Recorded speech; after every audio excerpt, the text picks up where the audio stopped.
Good morning! It's our last day here in Boracay and today itutuloy natin yung half on half off natin. Diba kahapon di natin napuntahan yung keyhole. So ayan. Time check nga pala. It's 6:22 AM. Ayan, tapos na ako maligo. Hindi ko lang sure guys kung mag-swimming pa kami sa dagat today kasi wala na kaming extra damit. Pero yun. Tignan namin. Tsaka medyo kapos na ata sa oras. Kailangan nakaalis na kami ng 10 AM. So, ayun. Puntahan lang natin yung keyhole. Mag-bus ulit tayo. And then, try natin punta dun sa sa bandang station 1. Sa dulo niya. Kasi parang may mga photo spot dun. Tignan natin kung kaya ng oras. Breakfast lang kami saglit. Si Roda, ang sakit-sakit na ng paa niya. Ako medyo pa lang. Kaya pa naman. Hindi pala kami paalam kagabi. Kami nakapag-outro kasi, ewan ko ba. Pagdating dito is, nahiga lang, nag-cellphone, ganon. Tapos hanggang sa dumating yung nag-massage kay Roda, nagpa-massage siya dito sa kwarto. For 1 hour. 9 PM to 10 PM. Tapos yun, after noon, nantok na rin naman, tapos tulog na. Anyway, nagising kami mga alas 5, nag-alarm kami. Kasi nga, magsa-sunrise sana kami. Kaso, ang sunrise pala is doon sa Bulabog. Kasi di ba pag nagsa-sunset dito, banda sa Station 1, sa White Beach. Anyway, maliwanag na. Mukhang naman, maaraw today. Di pa kami nakapag-swimming dito sa White Beach dito sa Station 1. Doon lang kami nakapag-swimming nung nag-Island Happy. Kulang kasi yung oras Tara, sama kayo ulit sa last day natin. Let's go! Breakfast muna tayo. Morning! Dito na tayo sa Station X. Sasakay na tayo ng Ho-Ho. Hintayin muna pala tayo. Bumili kami ng chinelas. Magkano yung sa'yo? 300. Ang kapal kasi, tsaka malambot. Sa akin yung basic flip-flops lang. Flip-flops. Gaan siya. Ganito ata yung tsura ng mga beach walk Color white. Grabe, ang itim ko na. Tara, saan ba tayo maghihintay? Sumasakit na naman yung tiyan ko. Wala ako nga din Hala, kulang na yung time natin. Extend ba tayo? Merong gabi, kaya hindi ko alam kasi paano yung pag magre-reboot.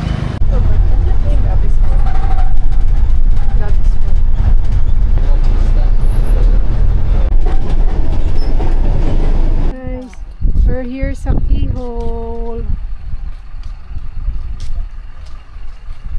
Pero marami ng tao. Dito kami banda binaba dun sa roundabout. Ang dami ng tao. Wow. Wow. Pero hindi ka pwede pumunta doon. Ganda Wow.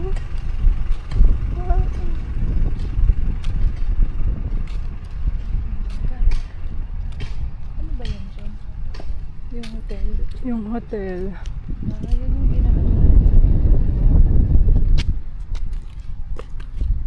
yung sabi yung mga pinakamahal na hotel. Yan ba yun? Yan yun? Oh, Crimson po. Crimson? Layo na lang kanina ng Crimson Hindi ko alam basta yung mahal na. Hala, ba't paano sila nakaabot doon? Naglilinis. Yan. Low tide, no? Tama ba? Kasi alam ko maabot dito yung tubig.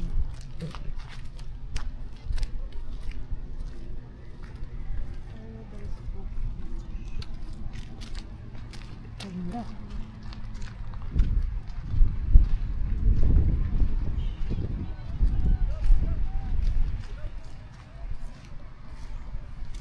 Lakad tayo hanggang doon.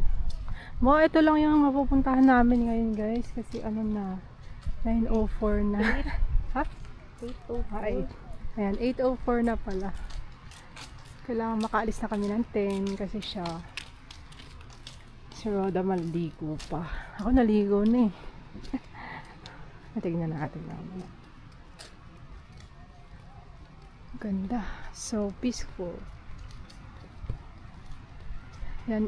Hanggang anong oras lang daw sabi ni Kuya yung sa 5? So yung sa ano pala guys, yung sa hop on hop off bus, dapat wag na kayo magpapaabot dito ng mga alas 5. Mga 4:30 dapat hintayin nyo na yung bus kasi parang yun yung last pick up nila. Alanganin na. Kasi pag inaabot na kayo ng gabi dito or mga alas 5, hindi na nila kayo mag-pick up. Lalakad kayo ng malayo doon sa New Coast. Ang layo niya. Palabas. Ito ata yung mga nakasabay natin sa sa pagkain dun sa La Carmela. Yung mga mamshies. Hala, ang ganda. Hala. Pakinggan nyo na lang guys.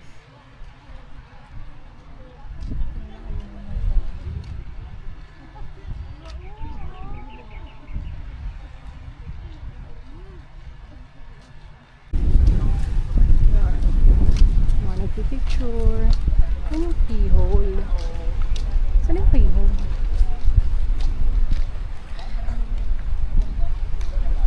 Ay, ayun yung keyhole. Ayun.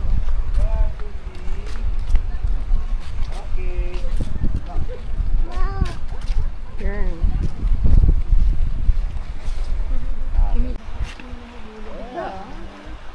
Siguro.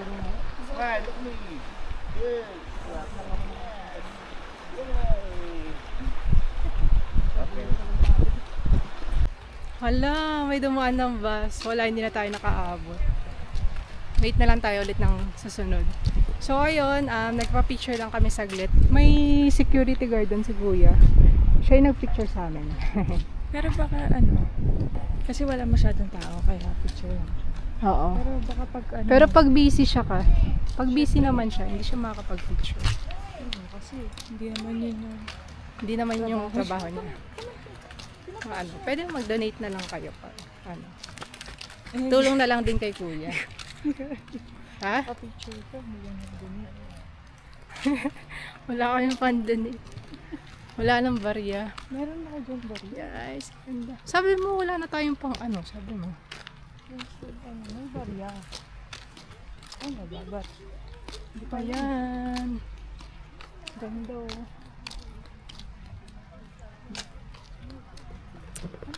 Grabe, no, gamit na gamit yung Osmo Action 5 natin.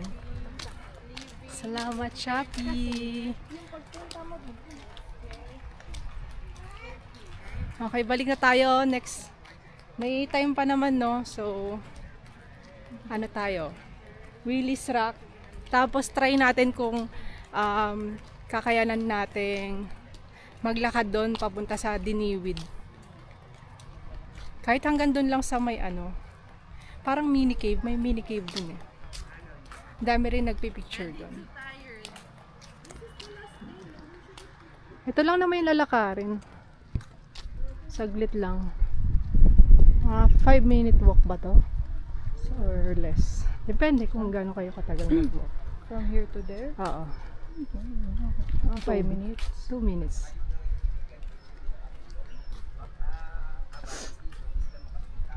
Two, 3 minutes.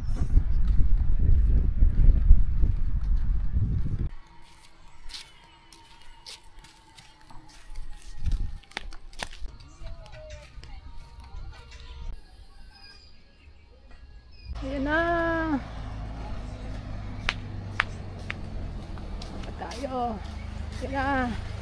Dali. Ayan na. Ay, doon natamal eh. Tara.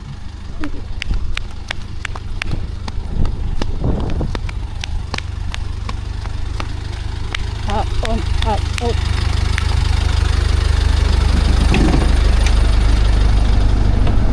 Hello po. Morning.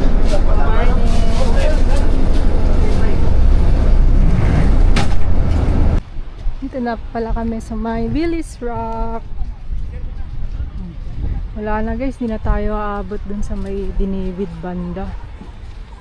Anong oras na? 8:30 na ata.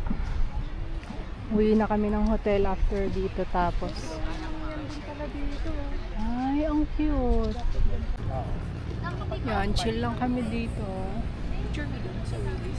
Sobrang init. Nandun yung Willis Rock guys. Sobrang init na eh. Nananapak na yung sa araw. Ayun, nagbi-build na sila ng castle, sand castle doon. Wala pa tayong picture sa sand castle. Hindi pa naman kami sunscreen. Oh, grabe. And bye Boracay. Basa lang tayo ng paa. Hindi na kami nakapag-swimming eh. Ganda pa naman dito. Tara, swimming. Swimming tayo? Basa tayo sa bus. Sabi naman, alam mo guys, pwede daw tinanong ko kung pwedeng sumakay ng basa, galing nag-swimming, nag-beach. Sabi mo basa? Oo, pwede daw. Sabi ni ate, tinanong ko siya kung pwede sumakay ng basa. Yung kunyari, galing kang beach, naligo ka galing beach, pwede daw.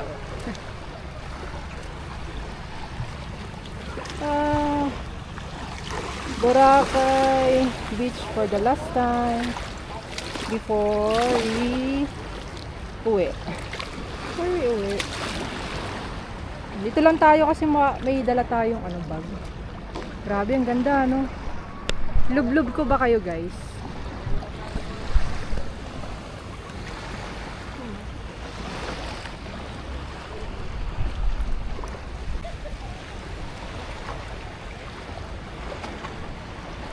Bye Boracay!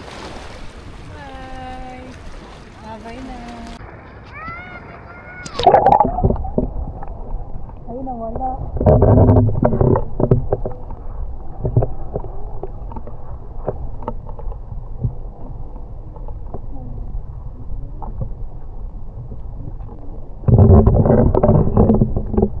Ayun, ang dami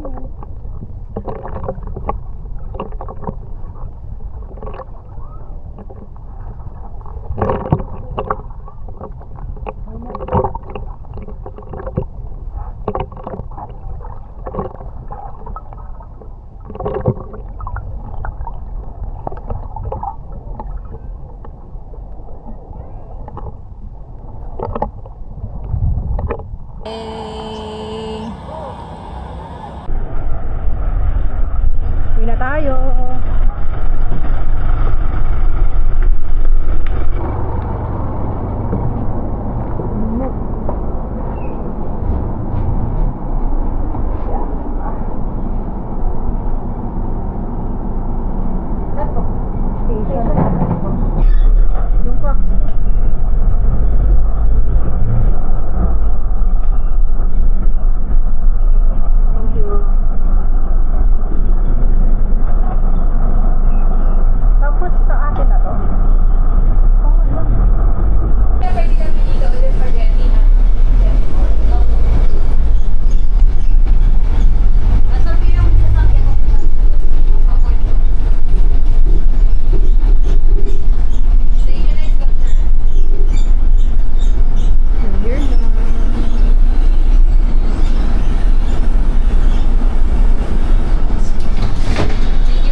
So ayun guys, tinanong ni Roda kung pwede daw tayong sumakay pa rin doon. Kasi meron silang bus stop doon siya. May bus stop sila doon sa Jetty Port. Doon din tayo papunta mamaya, pauwi. So yun na lang sasakyan natin, di ba? Tipid na tipid sa pamasahe, naka-aircon ka pa. Di ba? Pero guys, kung hop on hop off kayo, dapat hindi kayo nagmamadali, may patience kayo kasi by schedule yung dating ng mga bus, tsaka may katagalan rin talaga, di ba? Yeah. Anong masasabi mo? Yeah. Oh, 15 minutes yung interval, pero minsan baka kasi more than. Oo. Syempre may mga traffic, tapos syempre maliit yung daan. Tapos nagbabus stop, di ba? Tapos minsan napapansin ko may mga pumaparang locals kahit hindi yung mismong pick up point. Oo. So, syempre nakakadagdag yun ng di ba? So, Ng pwede rin time sa pag-pick up. pumara kahit hindi dun sa bus stop nila mismo. Basta may parang lay-by. Or kahit wala, di Minsan ba? kahit wala nagkaan sila So, hindi ko Try nyo sure. na lang ipara, guys. Try nyo kung pwede para. Kanina yung babae pumara, hindi naman yung pick up or drop off. I-recommend mo ba siya? Yes, I will recommend it. What are the pros and cons? The pros, saan ka ba bumili ng Basta sa tsinelas? lalaki. The pros, yun nga, tipid siya guys kasi nga kapag yung mga e-trike tapos marami kang pupuntahan, mahal, diba? Parang, di ko alam kung magkano kasi binabayaran na kasi hindi naman kami nag-try mag-e-trike kasi nga naglalakad-lakad lang kami. Tapos, ano ba? Yun, yung nag-activity kami kasi may shuttle service naman kaya hindi na kami namamasahe. Pero feeling ko mura lang naman siguro. Pero kung marami ka kasing pupuntahan, mag hop on, hop off ka na. So, yun. Pero kung yung pupuntahan mo lang talaga is yung mga tourist spots, sa Klook ka na lang mag-book yung Klook Express. Kasi yung mga drop-off and pick-up niya talaga is, yung mga pinupuntahan lang na ng mga tourist. Yung sa regular kasi na hop-on, hop-off, marami siyang pick-up points kasi sinasakyan din siya ng mga locals, ng students, ng mga workers. So, yun. Kaya medyo mas matagal siya. Pero yung sa Klook, parehas lang yung price, 250. Yun. So, kami, pinili namin yung regular. Kasi, in terms of time, kasi kahapon late na kami nakakuha nung late na kami nakakuha ng hop-on, hop-off na card. So, ang habol namin was yung time kasi parang limited lang. Hanggang oras lang ba yung sa Klook Express? Parang nakalagay dun is 5 p.m. Hanggang, hindi namin sure, pero check namin. Pero parang hanggang ganun lang, 5 p.m. Hindi na kami aabot. Sayang naman, diba? Kaya yung regular yung binili namin. Pero okay na okay rin talaga yung regular kasi nga kahit saan ka Kunyari may bibilin ka lang dito sa Station 1. Pwede mo yun sakyan. Diba? Hindi lang dahil may pupuntahan kang tourist attraction. Diba? Yeah. So yun, kailangan mo lang talaga ng patience sa paghihintay tsaka maraming time. Hindi yung may hinahabol ka. Mahirap yung ganun no? Kasi may time na sobrang tagal ng bus, may time naman na meron agad dadating, may kasunod agad. Yeah, so kami magagamit pa namin siya later kasi kahapon mga past 2 na yun namin nagamit, mga 3 na ata. So ngayon maliligo lang ako, mag-aayos na kami and then doon kami ulit sasakay sa hop on, hop off kasi meron siyang budget. Explain mo ngayon sa 24 hours. Yung sa 24 hours naman guys, kung anong oras mo ata siya matap, dun mag-i-start yung 24 hours. So kunwari, kahapon, di ba, binili namin siya ng past 2 or 3, ganyan, tapos natap na siya mga around that time. So 3 pa ulit siya the following day, Hindi matatapos. Yung isang araw lang, wala na siya. So as in 24 hours siya, it's not like per day. Which is maganda kasi Sulit mo talaga. oo. Kahit hapon ka na makabili, magagamit mo din pa rin siya ng until that time, the following day. So, ayun. Yung 1 day lang yung binili namin. Meron siyang 2 days and 3 days. Ayun guys, so malapit na kami sa room ulit. So, Time check. 9:41. 42. So, dapat 10 nga. Actually, makaalis na kami dito kasi mag-aantay pa kami ng bus. So, dilim! Okay. So, mag-ayos ka na. Uwi na kami. Hindi ko lang kumabutan namin yung bus.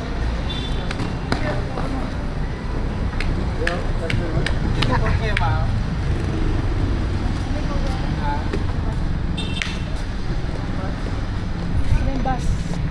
Pero na kaya?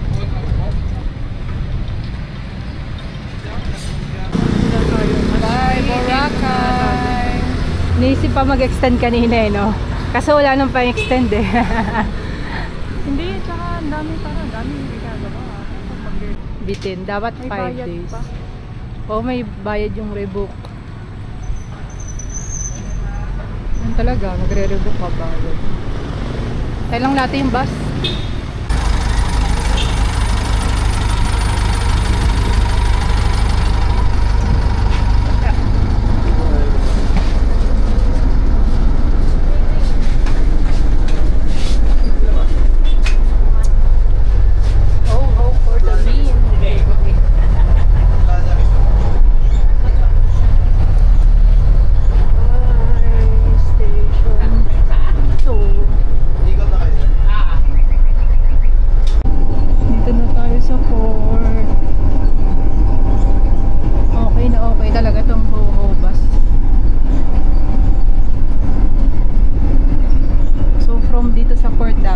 Mag-avail ka na, no? So, pagpunta mo ng hotel mo, ito na yung sasakyan mo. Naka-aircon ka pa. Dito na yung terminal ata nila.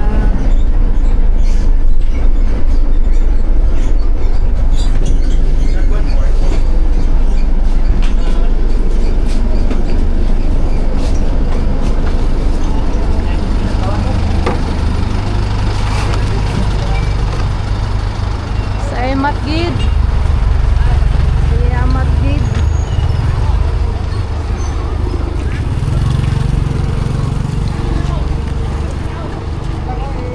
Dito ba yun?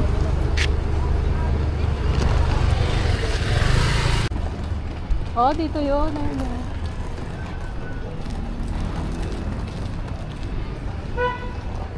Bye, Boracay. Ano, 11 na.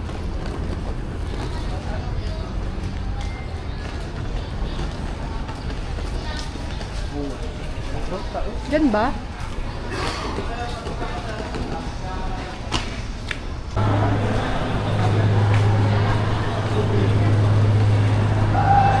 Yun, ang daming tao.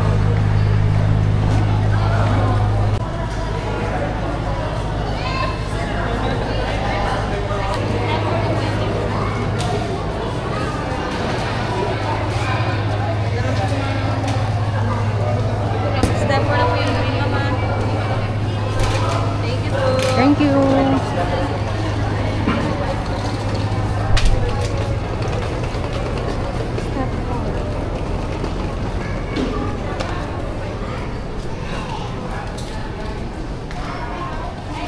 Bigay mo na dyan, Mal.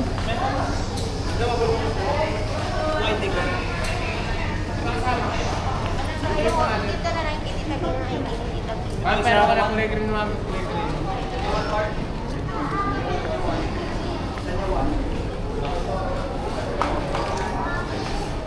Ano pangalan ng bangka niya, ma'am?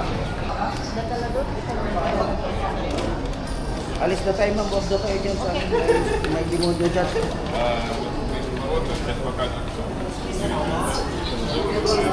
Okay, let's go.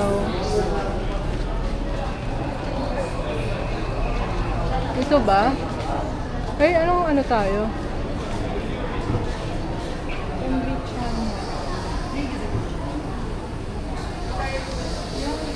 Yan. Supporter.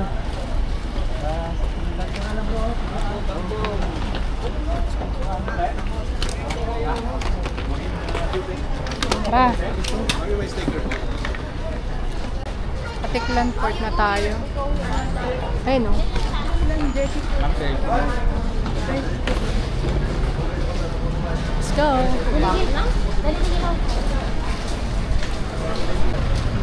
Sa blue, ma'am, collector. Collector, okay.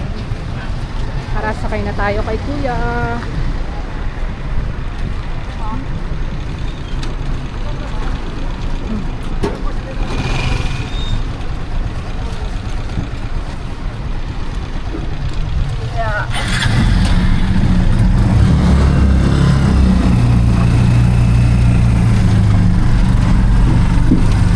May crowd.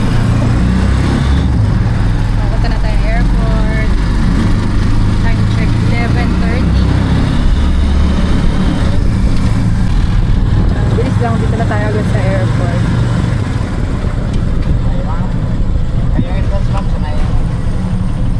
Sige pa. Salamat. Thank you. Departure. Nandito na tayo agad. Ang bilis lang ng biyahe. Thank you, Kuya.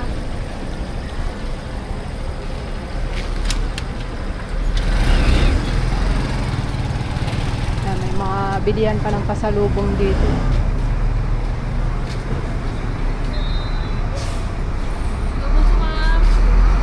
Sarap. We're here, departure. Ito, gano'n? Ito, bibili ka ng mga ano, ganyan. Kasi parang may ganyan din ako sa ano. Ikaw, baka may makita ka.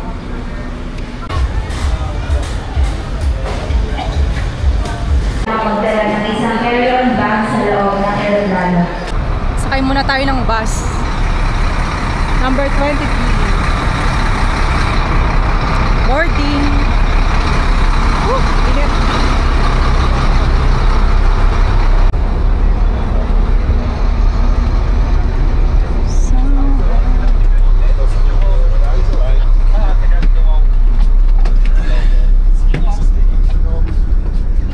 Kita na tayo.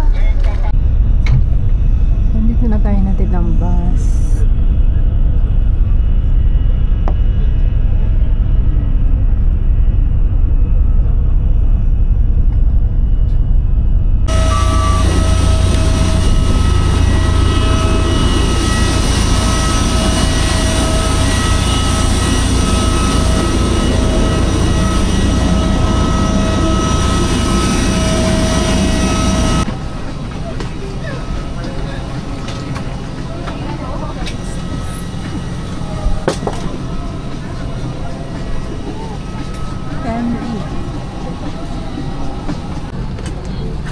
We're here na sa plane. Okay.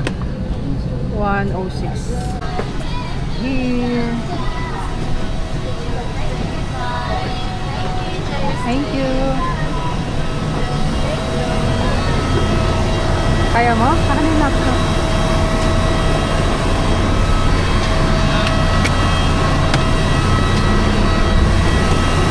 Ganda, no?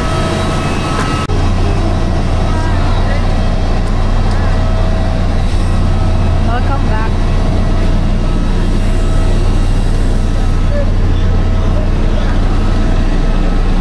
We're back. Magbubok na lang kami ng in-drive ba? Pauwi. Dito na tayo sa arrivals. Terminal 3 pala kami. Dito pauwi. Oh, nire-renovate kasi ata yung ano.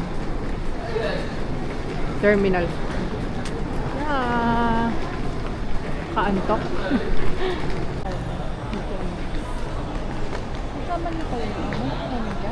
Hindi ko alam. Parang hindi naman. Parang dumiretso siyang CR. Hindi lang kasama yung ano. Nasa likod natin. Hindi ko alam. Yan, palabas na kami ng arrivals. Bili kang chocolates? What? OFW. Nag-abroad. Nag-Boracay ng chocolates yan. Pasalubong ka nila ito. Wala naman kasi yung mga pasalubong kasi ngayon. Nabibili mo na rin kasi sa Manila tsaka sa mga malls ganyan. Di ba no? Ibang meron dito. Paano ba? Akit ba tayo? Sino ba tayo po? Baka maraming tao dito. dito na kami pick up sa taas, sa arrivals. Ay, sa ano pala to? Ano ba to? Departure. Departure. Dito sa departure para medyo maluwag tsaka hindi ganun ka-traffic. Ang marami kasi yung mga arrivals dun sa baba eh. Medyo traffic din, di ba? So, ayan. Dito na lang tayo. Hintayin lang natin pag malapit na yung in-drive natin. Nandito kaya banda sa taas. Di ba? Mas less yung crowd.